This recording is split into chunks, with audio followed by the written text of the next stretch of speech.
Tenemos hoy con nosotros al coronel del Ejército de Tierra, Pedro Baños. El coronel Pedro Baños es diplomado en Estado Mayor, actualmente en situación de reserva, y es uno de los mayores expertos que hay en nuestro país en geopolítica, estrategia, defensa, seguridad, terrorismo, inteligencia y relaciones internacionales.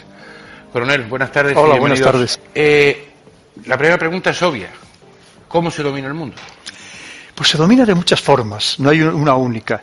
Nos dominan a través de la manipulación mediática, de la guerra psicológica que permanentemente también nos están lanzando contra todos los ciudadanos, y también, muy importante, a través de la economía. Hoy en día ya no se hacen grandes invasiones con grandes ejércitos, lo que se hace es las invasiones culturales, las invasiones económicas, porque también a través de las grandes agencias de calificación que crean o destruyen países, a través de todos esos conglomerados económicos que tienen tanto poder, empezando primero por los estados, pues también es una manera de manejarnos a todos.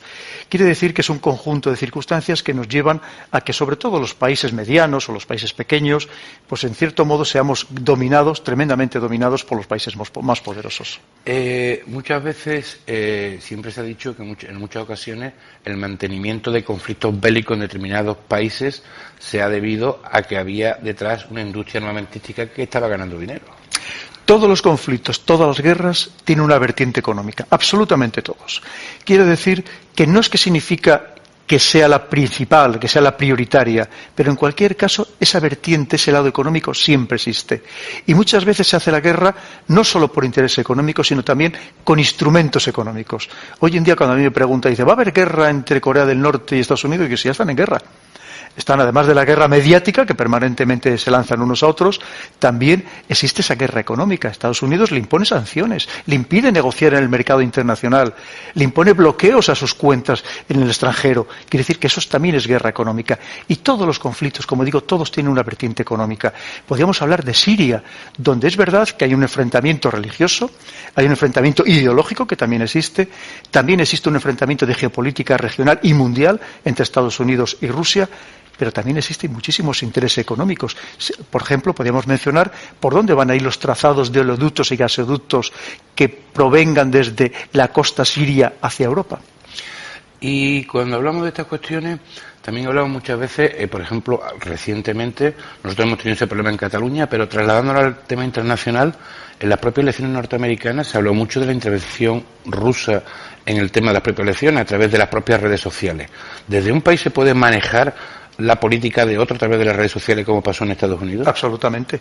Hay que pensar que eso es algo sido tradicional. Todos los poderosos han intentado que en los demás países haya gobiernos que les sean afines. Estados Unidos, según analistas absolutamente independientes, ha intervenido desde después de la Segunda Guerra Mundial en las elecciones de más de 100 países, o en más de 100 elecciones. No solamente eso, en algunos casos, además con documentos ya absolutamente desvelados hoy en día, ha llevado a cabo hasta golpes de Estado, ha fomentado golpes de Estado para que cambiaran esos regímenes.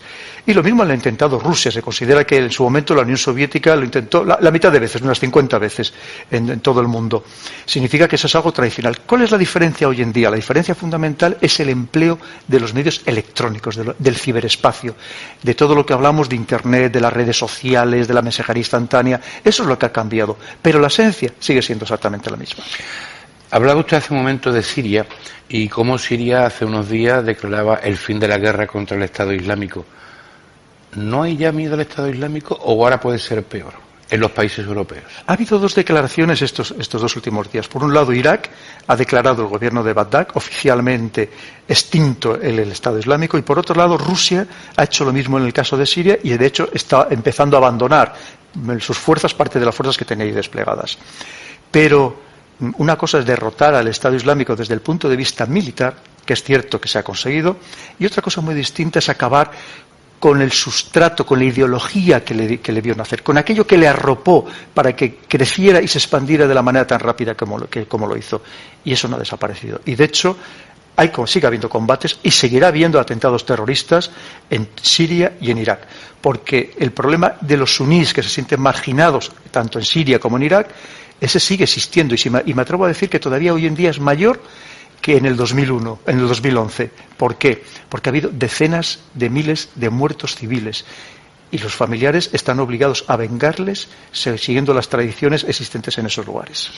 Y tenemos que temer ahora, después de esas dos declaraciones de Rusia en Siria y del propio Estado iraquí, temer más en Europa ahora, más atentados de corte terrorista islámico, de corte yihadista, que hasta hace unos meses, y hemos tenido una buena ristra de atentados?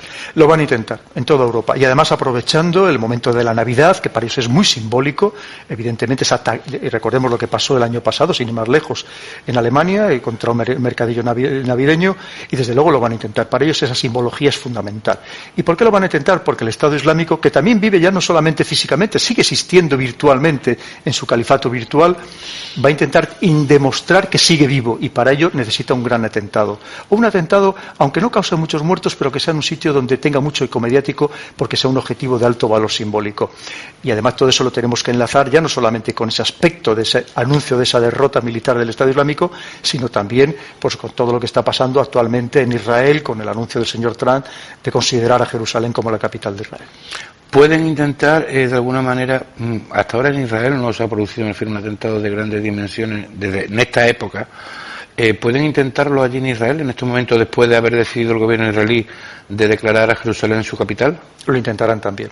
Lo intentarán, a pesar de los esfuerzos de que va a hacer todos los sistemas policiales y de inteligencia, que están absolutamente experimentados porque ellos están en guerra permanente israelíes, también lo van a intentar. Y cuando no puedan atentar en Estados Unidos, que ahora mismo la seguridad es máxima, entre otras cosas porque están incluso impidiendo que los nacionales de ciertos países accedan a Estados Unidos, o en Israel, lo que van a hacer es intentar actuar contra aliados de Estados Unidos o de Israel en otras partes del mundo. El otro día, ahora repasando un poco su intervención en los medios, veía el otro día en Antena 3, me parece que intervenía usted por el robo que había habido de ese camión de 1.800 botellas de butano. Uh-huh. ¿Eso es un peligro ahora mismo, ese camión? Lo es. Hay que pensar que, una vez más, tranquilicemos a la población de que aquí tenemos buenos servicios policiales y de inteligencia, pero no deja de ser una amenaza, porque es que hay documentos, que tampoco vamos a ser prolijos en la explicación, hay documentos de grupos terroristas que explican cómo emplear esas bombonas de butano, incluso mezclándolas con otros gases para hacerlas más mortíferas, para cometer atentados terroristas. Y lo mismo que esos textos explican cómo emplear un arma blanca, cómo emplear un camión o un vehículo de un todoterreno para causar una matanza, exactamente igual explican cómo utilizar las bombonas. Por lo tanto, hay que ser muy prudentes con ello. Coronel, desde el punto de vista de la geoestrategia, ¿Ceuta qué papel juega? Pues, mire, es una pregunta que nunca me habían hecho y se la voy a responder porque yo creo que es muy interesante para todos los ceutís. Ceuta tiene importancia estratégica, la sigue teniendo y va a tener mucha más en el futuro. Si se sigue confirmando el calentamiento global, Ceuta se va a convertir en un eje de la estrategia europeo. ¿Por qué? Porque ese calentamiento global lo que va a llevar es que se terminen de abrir definitivamente las vías del Ártico, las dos rutas marítimas del Ártico, que acortan enormemente el trayecto entre Europa y lo que es Asia, lo que es los grandes consumidores que va a haber actualmente, como es China, como es Corea del Sur, como es Japón, que necesitan todo tipo de energía, todo tipo de artículos, y por lo tanto todo eso va a pasar, sobre todo en el Mediterráneo, ya no va a ir por el canal de Suez, va a pasar todo por el estrecho de Gibraltar. Y eso va a recuperar enormemente la importancia estratégica de este estrecho de Gibraltar. Y de alguna manera, desde el punto de vista del terrorismo yihadista, Ceuta, Melilla, Barcelona, Madrid parte, pero sobre todo Ceuta, Melilla y Barcelona han sido considerados como las grandes bases, las grandes zonas de reclutamiento. Uh-huh. Desde su punto de vista, como experto en temas también de terrorismo, ¿por qué se dan esas circunstancias? Hay varios motivos. El primero es que el terrorismo yihadista salafista no es un problema de todo el Islam, evidentemente, ni muchísimo menos, es una pequeña minoría, pero obviamente es un problema del Islam. Y naturalmente, donde exista una mayor comunidad musulmana, pues es lo más probable, estadísticamente hablando, es que de esa pequeña minoría, pues también haya mayor número de gente que pueda llegar a convertirse en terrorista. Y me acaba usted de citar los sitios en España donde, en relación al conjunto de la población, hay un mayor número de musulmanes, que como digo, y quiero dejarlo bien claro, que no es un problema de todo el Islam, ni muchísimo menos, ni de lejos. Eso por un lado. Y luego es verdad que también tanto en Ceuta, en Melilla, como en Cataluña cada vez más, pues se han formado unas bolsas pues de pobreza, de marginación, de gente joven que en algunos casos no tiene esperanza y que por tanto esa desesperanza, esa frustración les lleva a tener mayor probabilidad de ser captado por grupos terroristas. Usted que ha estado en servicios de inteligencia, de contrainteligencia, ¿es fácil a una persona desesperada, es lo que estamos hablando de esas bolsas de marginación, es fácil adiestrarlo para una causa del tipo terrorista? Es relativamente sencillo, porque esa desesperación lleva a que esas personas busquen otra bandera en la que arroparse, algo que les dé ilusión para seguir viviendo. Y lo mismo que hay personas, y lo vimos recientemente, una chica de Elche que se va con un gurú a Perú, o otros que se ingresan en los Hare Krishna o en el Palmar de Troya, en Sevilla, pues hay algunos que lo que buscan es algo en el que les dé, como digo, esa ilusión para seguir viviendo. Y lamentablemente, pues hay veces que caen en las redes de estos grupos que muchas veces ni siquiera persiguen fines verdaderamente religiosos exclusivamente, pero que a ellos les utilizan como soldados de a pie. Porque al final, ¿el Daesh cómo se financiaba? ¿O se financia? El Daesh se financió de muchas formas, de muchas maneras. Además de todas las fórmulas que encontró de autofinanciación, de la venta desde antigüedades, desde el petróleo, por supuestísimo, también incluso imponiendo impuestos y tasas a su propia población, pero también fue financiado desde el exterior, sin lugar a dudas. Hay documentos oficiales, incluso del Parlamento británico, que dicen que, sobre todo en sus orígenes, fue financiado por ciudadanos, que no significa que por todos los estados directamente, por ciudadanos residentes en los países del Golfo. Eso es una realidad. Por lo mismo, ¿por qué? Porque eso era un grupo suní que luchaba contra chiíes tanto en Siria como en Irak. Y por lo tanto había algunos ciudadanos de países sunís, ciudadanos ricos, que en principio pues también le financiaron porque pensaban que estaban combatiendo a su favor. Y estando lo que era el califato, de alguna manera, en unas zonas que no son de las más desarrolladas del mundo, ¿cómo pueden tener esa capacidad que tenían del manejo de las redes hoy día, de las redes sociales? Porque había gente muy preparada, muy capacitada. Hay que pensar que provenía en gran parte, sobre todo en los orígenes, eran los que venían del ejército de Saddam Hussein y de sus 9 servicios de inteligencia. Por lo tanto, era gente formada, era gente preparada. Y además, hoy en día hay gente muy brillante en todo el mundo, en todos los escenarios, con capacidad para utilizar los medios de comunicación. Hacían vídeos magníficos, hasta con cámaras cenitales que ya quisieran tener en muchos programas de televisión. Quiere decir que había gente muy buena que sabía utilizar muy bien esas redes, porque hoy en día las batallas no se libran solamente en el mundo físico, también se libran en el mundo virtual. Yo también le he visto en algunas ocasiones hablar, ¿España qué papel ha jugado en esta derrota? Porque el otro día el Ministerio de Defensa hablaba de que España se sentía también partícipe de esta derrota del Daesh. ¿Qué papel ha jugado España en la derrota del Daesh? No ha sido un papel como el que han tenido Estados Unidos o Francia o el Reino Unido de bombardear sistemáticamente con sus aviones a las milicias del Estado Islámico. España fundamentalmente lo que ha tenido es una batería de misiles Patriot en la frontera con Turquía, es decir, misiles antiaéreos, y por otro lado una misión de instrucción del ejército iraquí en Bagdad, en las proximidades de Bagdad. Básicamente se ha reducido que yo creo que es algo prudente también. Yo creo que muchas veces tenemos que actuar, colaborar con nuestros aliados, pero también pensar muy bien en los intereses nacionales antes de que nos repercuta negativamente. España, en la lucha contra el terrorismo yihadista, que va a seguir siendo hoy día, yo le voy a preguntar, ¿se puede considerar la lucha contra el terrorismo yihadista desde el 2001, en que se produce el atentado a las Torres Gemelas, se puede considerar que todo esto es la Tercera Guerra Mundial? No es tanto, porque yo creo que la guerra al final va a ser entre estados principalmente. La Tercera Guerra Mundial, si se da algún día, será probablemente entre China y Estados Unidos, que nos repercutirá a todos. Pero desde luego no deja de ser un enfrentamiento muy importante. No solamente desde el 2001, yo me remontaría mucho más allá. Estamos hablando de que una vez que se crea Al-Qaeda en 1988 y sobre todo a partir de 1991 con la intervención de Estados Unidos en Irak, que es cuando de verdad hay una parte del mundo musulmán más rigorista que decide enfrentarse directamente con Estados Unidos, entre otras cosas porque considera que se estaba asentando en las proximidades de sus lugares sagrados de la Meca y Medina. Y a partir de ahí empieza en realidad el conflicto más importante, que es cierto que hay un punto de inflexión, sin lugar a dudas, que es el 2001, con los atentados de las Torres Gemelas, y a partir de ahí se exacerba ese enfrentamiento. Y todavía lo estamos viviendo y nos queda por verlo, porque, como digo, la situación en Siria y en Irak dista de estar estabilizada, y además es que el Estado Islámico se ha ampliado a otros escenarios. También ha ido a Afganistán, ha vuelto a Libia, que parecía que hacía unos meses que se la había extirpado de allí, y está volviendo otra vez a Libia, y está intentando asentarse en otros lugares de Asia y de África.